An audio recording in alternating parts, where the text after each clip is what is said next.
Hello everyone, welcome back to online platform. BSc की final year की अपनी unit first चल रही थी, जिसमें अपन ने पिछले लेक्चर में परम्यूटेशन और उससे पहले अपन ने साइक्लिक ग्रुप ऑफ किसी एलिमेंट के लिए साइक्लिक ग्रुप क्या होते हैं वो अपन ने पढ़ लिए थे। उसी को अपन कंटिन्यू कर रहे हैं।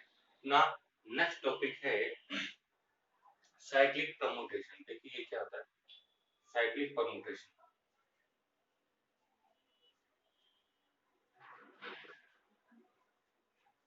और इसको आप कह सकते हैं चक्र यानी कि साइकिल। जी, साइक्लिक परम्यूटेशन और साइक्लिंग यानी कि चक्रीय क्रम का, या फिर चक्र भी आप इसको कह सकते हैं। तो मैं हिंदी में भी लिख देता हूँ, चक्रीय क्रमचय या चक्र।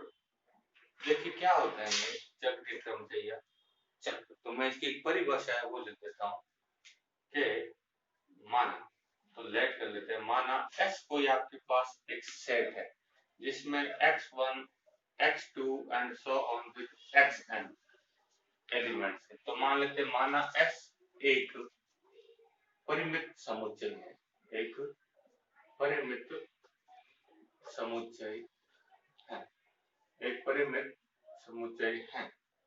तथा तथा यदि यदि f इस समुच्चय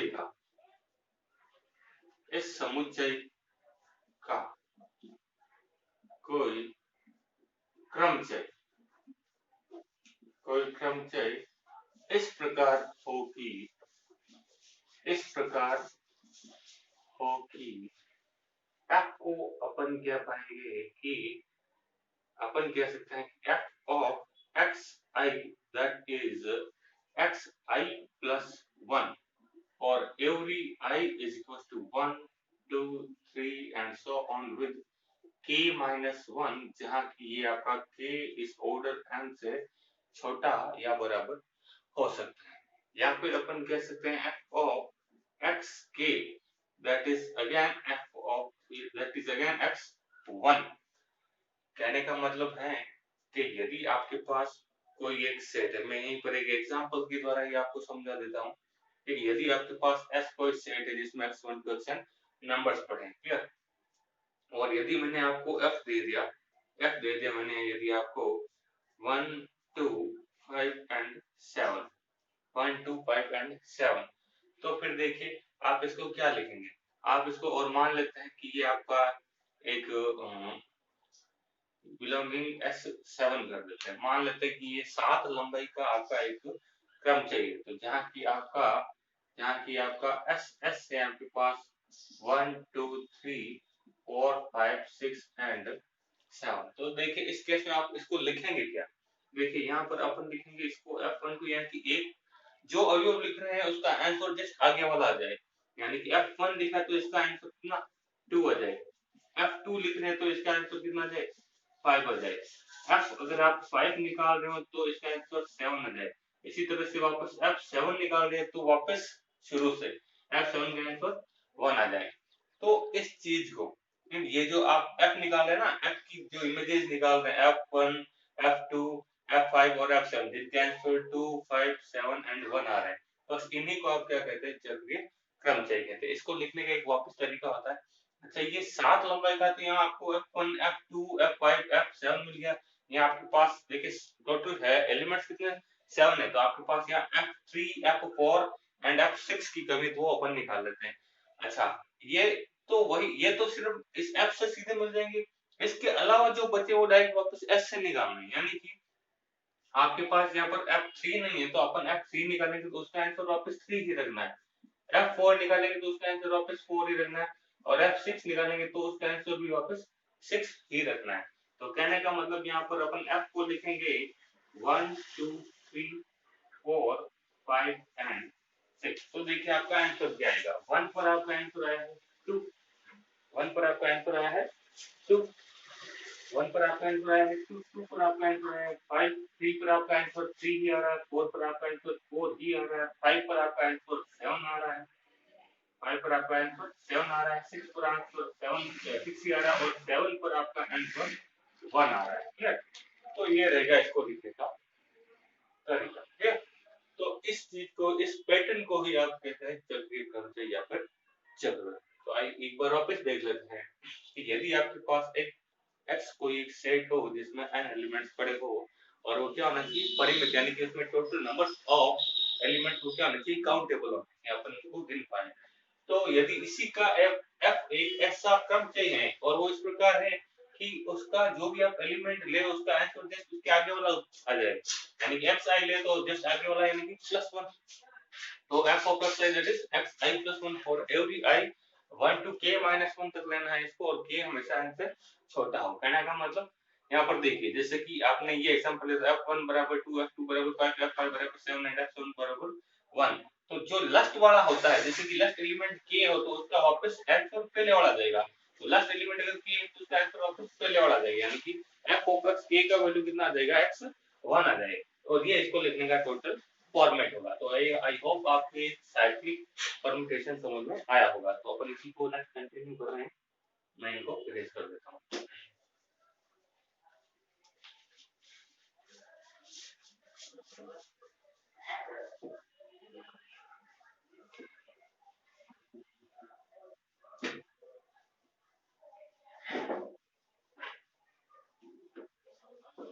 तो देखिए आपको और क्या मिलेगा, ये आपने कर लिया है, यानी कि अपन इसको और क्या लिख सकते हैं। तो अगर इस टाइप का आपका मिल जाए, यानी कि f आपको अगर मिल जाए x1 x2 x3 and so on with x1 x2 x3 and so on with xk, तो यहाँ पर f को k लंबाई का चक्रीय क्रमचय कहते हैं। चक्रीय क्रमचय, साइक्लिक परम्यूटेशन, यानी कि चक्रीय क्रमचय कहते हैं, चक्रीय क्रमचय कहते हैं, ठीक है। तो यहाँ पर अगर जितने एलिमेंट्स होंगे उसी क्रम का ये क्या कहलाता है, उसी लंबाई का क्या कहलाता है, ये चक्रीय क्रमचय कहलाता है। इसको लिखने का और एक तरीका है, देखिए यहाँ मैं नोट लगा देता हूँ, यहाँ पर एक नोट लिख लेते हैं कि चक्रीय क्रमचय को निम्न प्रकार भी लिख सकते हैं। चक्रीय क्रमचयों को निम्न प्रकार से भी लिख सकते हैं, निम्न प्रकार से भी लिख सकते हैं। जैसे कि फॉर एग्जांपल अगर f आपके पास 1 2 3 4 हो, 1 2 3 4 हो, तो आप उसको 1 2 3 4 हो तो आप उसको 2 3 4 1 2 3 4 1 या फिर आप उसको 3 4 1 2 3 4 1 2 या फिर आप उसको 4 1 2 3, यानी कि 4 1 2 और 3 भी लिख सकते हो। अगर आपके पास 1 2 3 1 उसको कोई अगर 3 4 1 2 या 4 1 2 3 लिखा तो ये एक ही बात है, इसीलिए तो ये एक्चुअली एक साइकिल है जो वापस से रिपीट होती है, तो इसीलिए तो इनको क्या कहता है, साइक्लिक परम्यूटेशन कहता है। क्लियर। तो अब देखिए, अब अपन पढ़ते हैं इनका इनवर्स, तो मैं यहीं पर लिख देता हूँ चक्र का प्रतिलोम। चक्र का प्रतिलोम, चक्र का प्रतिलोम यानी कि इनवर्स ऑफ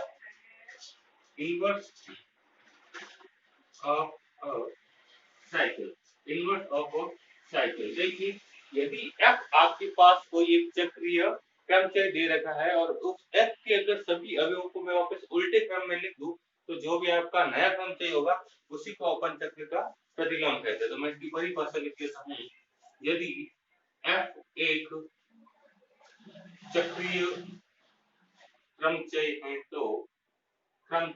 है तो इसके सभी अवयवों को उल्टे क्रम में लिखने पर जो क्रमचय प्राप्त होता है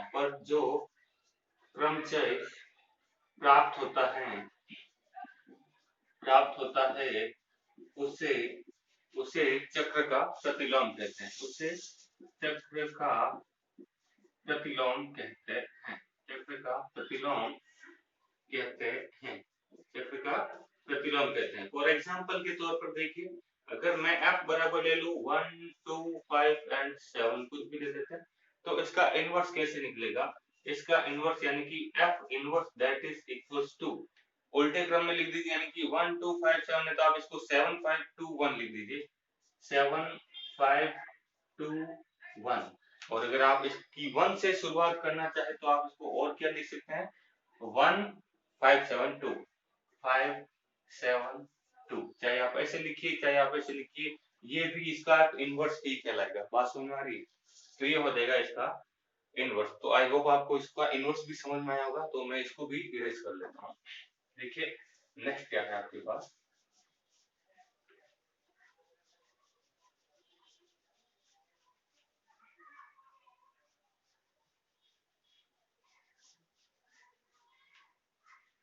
ये था चक्र का प्रतिलोम, यानी कि कोई भी एफ अगर आपको एक परमुटेशन दे दें और उसके सभी अवयवों को अपन उल्टे क्रम में लिख दें, तो जो भी नया आपको परमुटेशन मिलेगा वही पहले वाले का क्या कहलाएगा, क्रमचय कहलाएगा। इसके बाद आपका नेक्स्ट टॉपिक है चक्र की कोटि। चक्र की कोटि, चक्र की कोटि यानी कि order of a cycle, order of a cycle. देखिए चक्र की कोटि क्या होती है।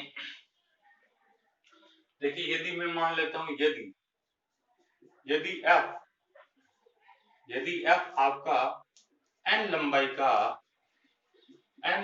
का एक चक्र है, तो चक्र की कोटि देखिए क्या होगी, तो एफ पावर एन बराबर अगर मिल जाए आपका I, F power N that is equals to मिल जाए आपका आई, जहां की आई क्या होता है, आइडेंटिटी परम्यूटेशन होता है। आइडेंटिटी परम्यूटेशन मैंने आपको बताया होगा, आई बराबर अगर 1 2 3 4 है तो यहाँ पर भी आपको वापस क्या मिल जाए 1 2 3 4, यानी खुद के समान इसका वापस मिरर मिल जाए, तो इसको क्या कहते हैं, इसको बोलते हैं आइडेंटिटी परम्यूटेशन। क्लियर? देखिए n power N that is आपको मिल जाए आई, तो यहाँ पर और जहाँ की एन आपका कोई भी पॉजिटिव इंटीजर हो, तो तो एन को एन को चक्र की कोटि कहते हैं। तो इस एन को चक्र की कोटि कहते हैं, एन को चक्र की कोटि कहते हैं। क्लियर? फॉर एग्जाम्पल के तौर पर अपने पास एक एग्जाम्पल दे रखा है, एफ बराबर दे दिया है आपको 1 2 5 7, ये दे रहा है 1 2 5 एंड 7 ले गया, और बोल रहा है कि आपको एक S7 दिया है, एक ये फाइनाइट आपका सेट है जिसमें आपके पास 7 एलिमेंट यानी कि 1 2 3 4 5 6 एंड 7 एलिमेंट्स पड़े हैं। तो आपको इसकी ऑर्डर यानी कि चक्र की कोटि बतानी है, तो देखिए क्या हो जाएगा, यहाँ पर आपके पास ये तो पढ़ेंगे, तो यहाँ आप लिखेंगे F1 बराबर 2, F2 बराबर 5, F5 is equals to 7 and F7 that is equals to again 1। और इसी तरह से आपके पास जिसकी कमी है यानी कि 3 4 एंड 6 की कमी, तो उसका वापस वही आ जाएगा, F3 that is equals to 3, F4 is equals to 4 and F6 that is again 6। तो एक बार आप इसको वापस लिख दीजिए, F आपका क्या मिलेगा, देखिए 1 2 3 4 5 6 एंड कहां तक है, 7 तक है ना, ये हो गया आपका 7। तो देखिए 1 पर मिला आपका 2, 2 पर मिल रहा है आपका 5, 3 पर मिल रहा है आपका 3, 4 पर आपका 4 मिल रहा है, 5 पर आपका 7 मिल रहा है, 6 पर आपका वापस 6 मिल रहा है और 7 पर आपको 1 मिल रहा है। क्लियर? ये तो मिलेगा आपका f। तो f पावर n अगर आपका आई आ जाए, यानी कि वापस नीचे भी 1 के नीचे 1, 2 के नीचे 2, 3 के नीचे 3, ऐसा कुछ फॉर्मेट मिल जाए, तो जिस पावर पर मिलेगा वही पावर आपकी इस परमुटेशन की ऑर्डर यानी कि इस परमुटेशन की कोटि कहलाएगी। तो देखिए मैं इसका स्क्वायर निकाल लेता हूँ, एफ स्क्वायर। एफ स्क्वायर का मतलब आप इसको क्या लिखोगे, एफ इंटू एफ, यानी कि 2 बार लिख लीजिए आप इसको, इसी फॉर्मेट को 2 बार लिख लीजिए, तो देखिए क्या मिलेगा 1 2 3 4 5 6 एंड 7, और इसी फॉर्मेट को वापस लिख रहे हैं 1 2 3 4 5 6 एंड 7। इनके नीचे जो भी एलिमेंट है वो भी लिख दीजिए 2 5 3 4 7 6 1, 2 5 3 4 7 6 1।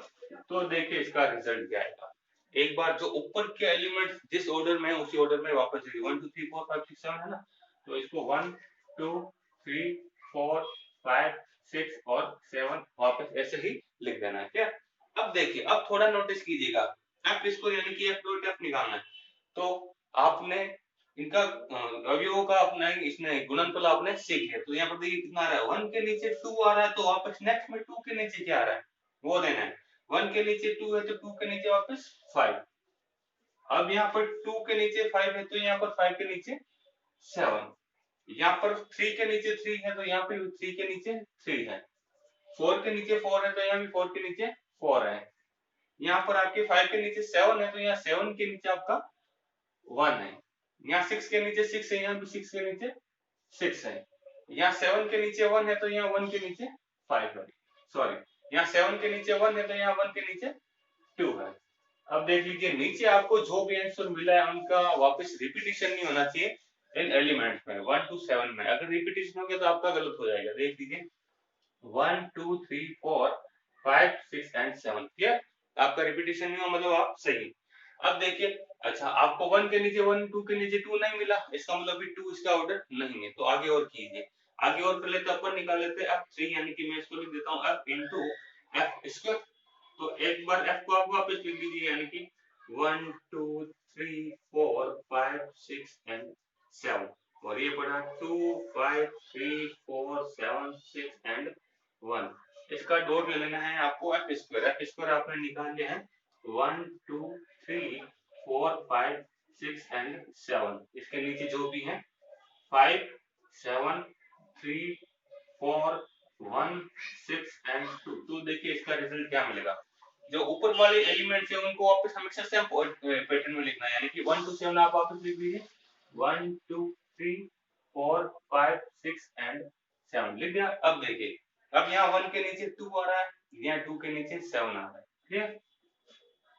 2 के नीचे 5 आ रहा है, यहाँ 5 के नीचे 1 आ रहा है, क्लियर? 3 के नीचे 3 आ रहा है, 3 के नीचे 3 आ रहा है। 4 के नीचे 4 आ रहा है, 4 के नीचे 4 आ रहा है। अब यहाँ देखिए 5 के नीचे 7 आ रहा है और यहाँ 7 के नीचे आपका 2 आ रहा है। इसी तरह से यहाँ पर 6 के नीचे 6 आ रहा है, यहाँ भी 6 के नीचे 6 आ रहा है, तो 6 हो जाएगा। 7 के नीचे 1 आ रहा है और 1 के नीचे 7 आ रहा है, तो ये आ जाएगा, क्लियर? अब देखिए 1 के नीचे 1 2 के नीचे 2 3 के नीचे 3 अभी भी पूर्ण रूप से नहीं मिला है, तो एक बार आगे और लीजिए, मतलब 3 भी इसका ऑर्डर नहीं, आगे और काम कीजिए, यानी कि अपन निकाल लेते हैं इसका f4। तो उसको आप लिखेंगे f into f क्यूब, तो ये f4 बन जाएगा। तो एक बार वापस लिख लीजिए 1 2 3 4 5 6 एंड 7, और आगे पड़ा है 2 5 3 4 7 6 1 into f क्यूब आप निकाल चुके हो 1 2 3 4 5 6 एंड 7, और जो भी नीचे पड़ा है 7 1 3 4 2 6 एंड 7, क्लियर? तो देखिए रिजल्ट क्या रहेगा। ऊपर वाला एलिमेंट एज इट इज, यानी कि 1 2 3 4 5 6 एंड 7। अब देखिए 1 के नीचे 2 है, 1 के नीचे 2 है और 2 के नीचे वापस 1 आ गया। 2 के नीचे 5 है और 5 के नीचे 2 आ गया। 3 के नीचे 3 है और 3 के नीचे 3 आ गया। 4 के नीचे 4 है, 4 के नीचे 4 है, क्लियर? 5 के नीचे 7 है और 7 के नीचे आपका, सॉरी 5 के नीचे 7 है और यहाँ भी आपका 7 के नीचे, यहाँ आपका कुछ गड़बड़ है, यहाँ आपका कुछ गड़बड़ है एक्चुअली, यहाँ 7 7 डबल रिपीट हो गया। एक बार इसको आप थोड़ा वापस देखिए, देखिए क्या मिलेगा। 1 के नीचे 2 है और 2 के नीचे 7 है, क्लियर? 2 के नीचे 5 है और 5 के नीचे 1 है। 3 के नीचे 3 है, 3 के नीचे 3 है। 4 के नीचे 4 है, 4 के नीचे 4 है। 5 के नीचे 7 है और यहाँ 7 के नीचे 2 है, सही? 6 के नीचे 6 है, 6 के नीचे 6 हो गया। 7 के नीचे 1 है और 1 के नीचे यहाँ पर आपका 5 है, सॉरी यहाँ पर आपका 5 आएगा, क्लियर? 7 के नीचे 1 है और 1 के नीचे आपके पास 5 है, तो वहां पर 5 आएगा, क्लियर? तो f इंटू एफ क्यूब आप कर रहे हैं तो ये तो f हो गया, और f क्यूब में यहाँ पर आपके पास क्या है 5 है, तो 7 की जगह आप कर लीजिए यहाँ पर 5, क्लियर? तो देखिए आपका क्या आएगा आप कर लिया है आपने 4 तो कर लिया, 5 के नीचे आपका देखिए 7 है और यहाँ 7 के नीचे वापस आपका क्या आ गया 5 आ गया। इसी तरह से आपके पास 6 के नीचे 6 है, यहाँ भी 6 के नीचे 6 हो जाएगा और यहाँ पर देखिए 7 के नीचे 1 है और वापस 1 के नीचे 7 हो गया। अब आप देखिए 1 के नीचे 1, 2 के नीचे 2, 3 के नीचे 3, 4 के नीचे 4, 5 के नीचे 5, 7 के नीचे 6 के नीचे 6 और 7 के नीचे 7 आ गया। कहने का मतलब है हर एक का एलिमेंट वापस वही मिल रहा है और जब ऐसा हो जाए तब आप इसको लिखते हो आइडेंटिटी मैट्रिक्स, यानी कि that is equals to I, that is equals to I. कहने का मतलब है आपका, मैं थोड़ा ऊपर की ओर कर लेता हूँ इस साइड में, कहने का मतलब आपका F4 मिल गया है आपको आई, और यदि Fn बराबर आई मिल जाए तो n को चक्र की कोटि कहते हैं। तो यहाँ पर इस चक्र की कोटि कितनी होगी, यहाँ पर इस क्वेश्चन के लिए चक्र F की कोटि कितनी हो जाएगी, 4 हो जाएगी। कितनी हो जाएगी, 4 हो जाएगी। चक्र F की कोटि हमेशा कितनी हो जाएगी, 4। एक चीज नोटिस कीजिए, हमेशा चक्र की कोटि वही होगी जो इस F में टोटल एलिमेंट्स होंगे। टोटल एलिमेंट्स कितने हैं, 1 2 3 4 एलिमेंट्स हैं, तो चक्र की कोटि कितनी होगी, 4 ही होगी। इस बात को आप नोटिस कीजिए। अभी आपके नेक्स्ट एग्जांपल में सा आ जाएगा, तो मैं यहाँ पर आपका नोट लगा कर ये चीज लिख ही देता हूँ। तो मैं थोड़ा सा इसको इरेज कर लेता हूँ ऊपर से, यहाँ से अपन लिख देते हैं, एक नोट लिख देते हैं, एक तो अपन नोट लिख देते हैं, ये अपन नोट लिख देता हूँ। यहाँ पर लिख देते हैं अपन कि किसी चक्र की कोटि उसकी लंबाई के हमेशा समान होती है। बिल्कुल सही है, जितने एलिमेंट्स F में होंगे उसी क्रम की उसका ऑर्डर होगा, उतनी ही उसकी कोटि होगी। यानी किसी चक्र की कोटि, किसी चक्र की कोटि, किसी चक्र की कोटि जी बिल्कुल उसकी लंबाई के समान होता है, उसकी लंबाई के समान होती है। यानी कि लंबाई का मतलब कहना है कि इसमें टोटल एलिमेंट्स कितने, यहाँ पर लंबाई कितनी, यहाँ पर लंबाई 4 है, तो 4 ही क्या है, 40 है। अगर 4 एलिमेंट्स है तो इसको कहते हैं चार लंबाई का क्रम चाहिए। अगर इसमें 7 एलिमेंट्स है तो इसको कहेंगे 7 लंबाई का क्रम चाहिए। क्या, तो यहाँ पर किसी चक्र की कोटि उसकी लंबाई की हमेशा समान होती है। तो ये था आपका साइक्लिक परम्यूटेशन और उस पर बेस्ड कोई एग्जांपल। आई होप आपको ये समझ में आया होगा। तो मिलते हैं नेक्स्ट लेक्चर में।